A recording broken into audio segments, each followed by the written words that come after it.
Una liposucción conlleva, por esta gran movilización y por la técnica, conlleva varios riesgos. La liposucción se hace con unos aparatos que se llaman cánulas, con eso aspiramos la grasa.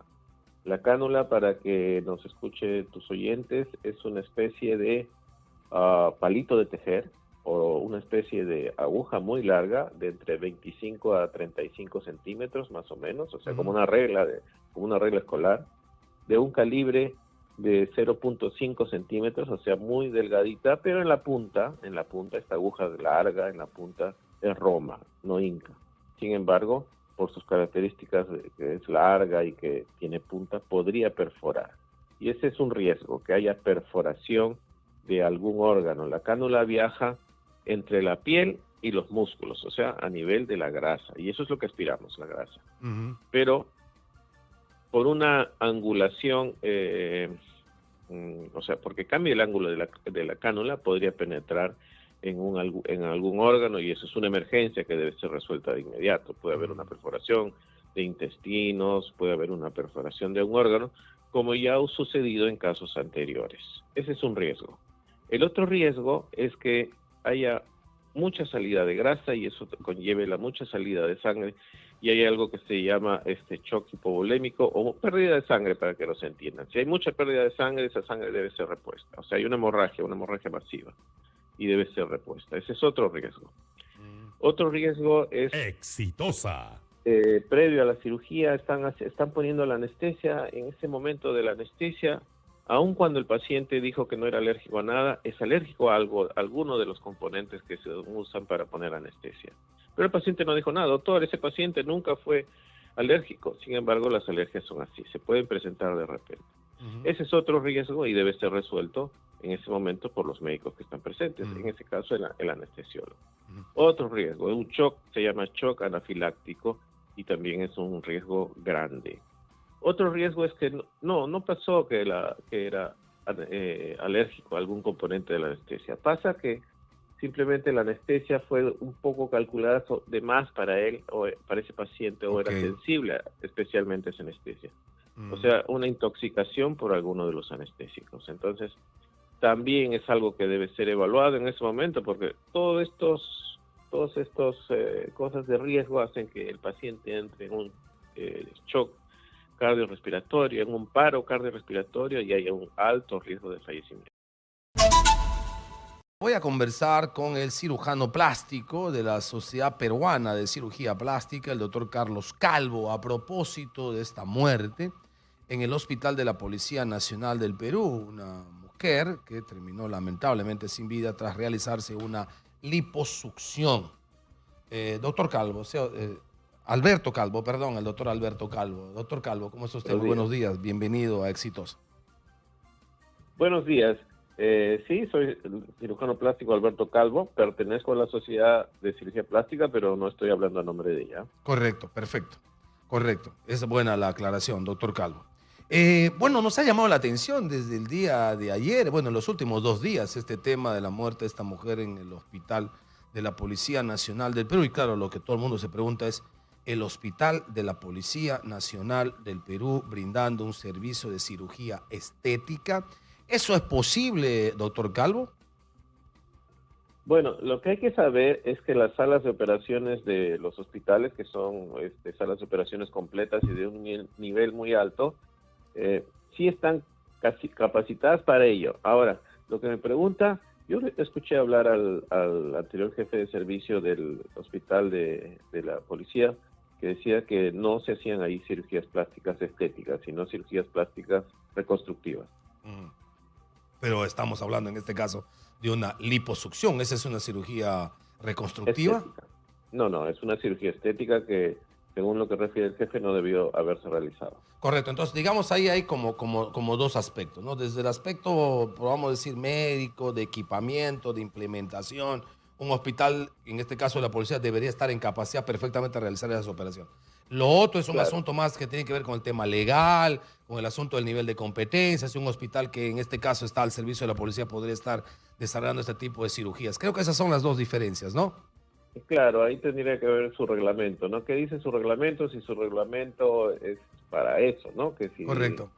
Correcto. Ahora, pero puede hacer fuera del suficiente. Hospital de la Policía Nacional, un establecimiento de salud, ¿qué debe tener en cuestión de equipamiento, de normas, para que pueda estar apto a una intervención de este tipo, concretamente del caso que nos refiere, que es liposucción? Bueno, los hospitales del MINSA o de las fuerzas policiales o de las fuerzas armadas son hospitales generales, entonces están capacitados para hacer cirugías de alta resolución.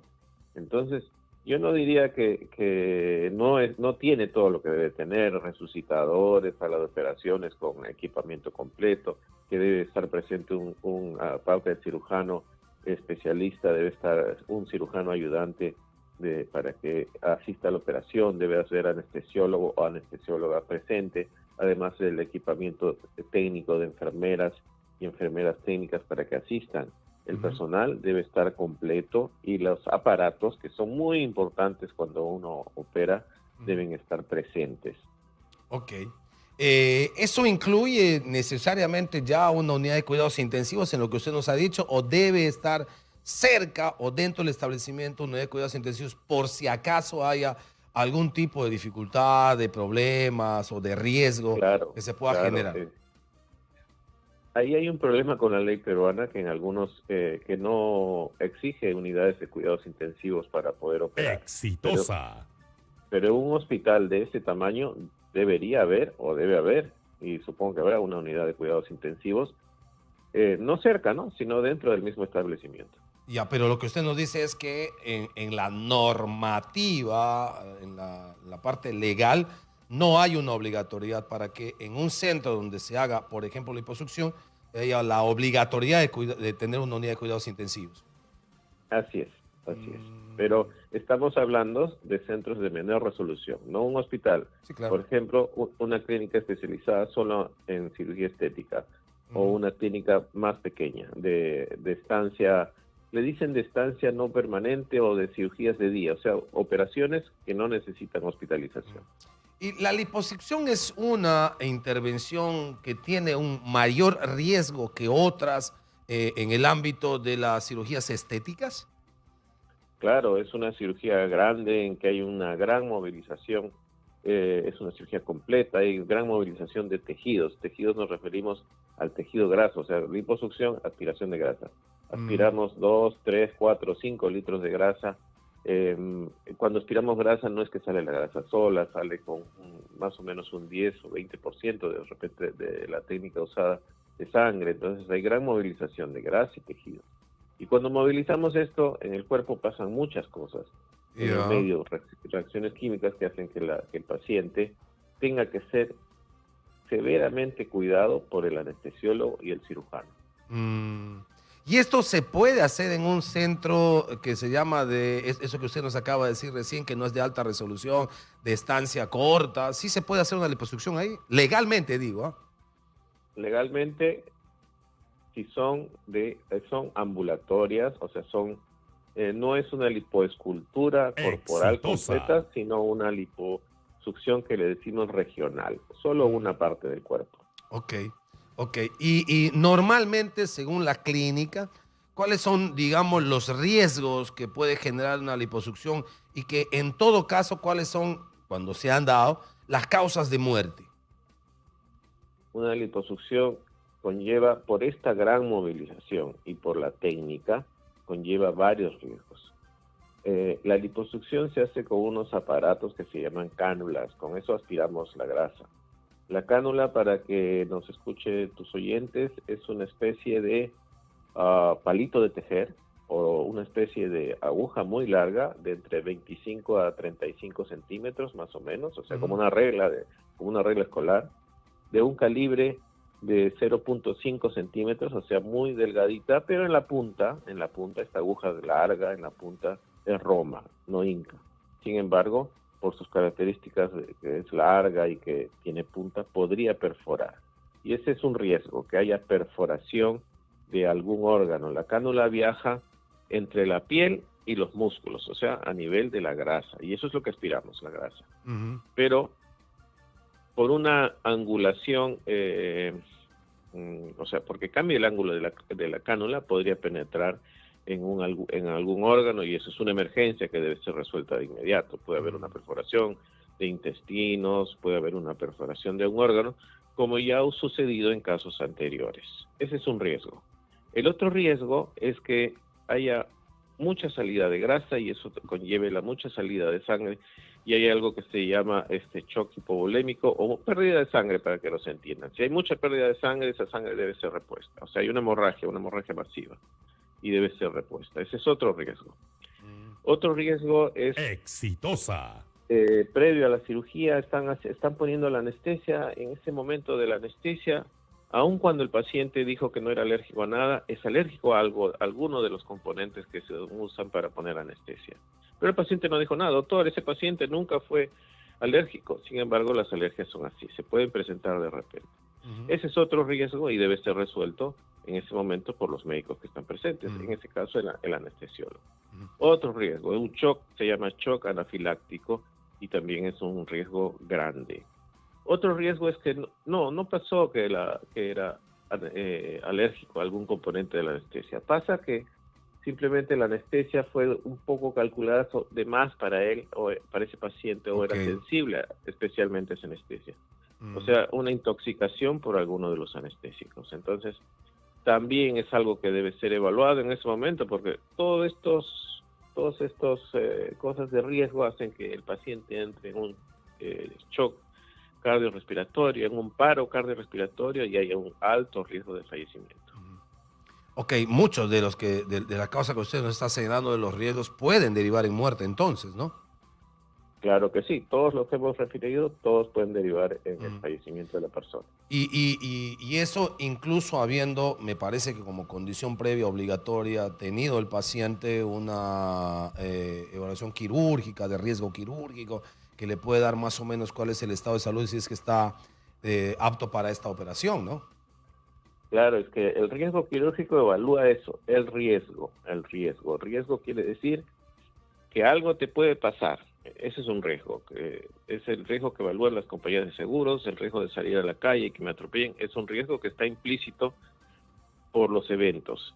Hay un riesgo implícito por la cirugía. Si te sometes a una cirugía, estás en riesgo. El cardiólogo te evalúa, el cardiólogo dentro de estos riesgos quirúrgicos, te evalúa y te califica con un riesgo del 0 al 4, del 1 al 4. Si tú tienes riesgo 1 cuando te evalúa el cardiólogo, quiere decir que eres una persona en buena salud, estable cardiológicamente, y que tu riesgo es el mínimo posible. Si estás con riesgo 2, riesgo 3, riesgo 4, ese riesgo se va multiplicando. Correcto. Otra de las cosas que evalúa el riesgo son tus exámenes. Si tus exámenes de sangre están ok, quiere decir que estás en buena salud, tu examen de orina no marca nada, no tienes riesgo de infección, estás con el riesgo más bajo. Sin embargo, existe el riesgo. Y todo esto un paciente para que entre a sala de operaciones está con su riesgo quirúrgico. El riesgo quirúrgico no es un salvoconducto, sino previene al cirujano y al paciente que está en las mejores condiciones posibles para entrar a sala y que los riesgos a que se somete son mínimos. Pero, como te digo, el riesgo de la cirugía es implícito. Correcto, muy bien. Ha sido muy gentil por habernos declarado, doctor Alberto Calvo. Que tenga usted muy buen día. Un gusto saludarle. Gracias, muchas gracias. Ha sido el doctor Alberto Calvo, cirujano plástico, forma parte de la Sociedad Peruana de Cirugía Plástica y habló como profesional absolutamente independiente y conocedor, por supuesto, de su labor.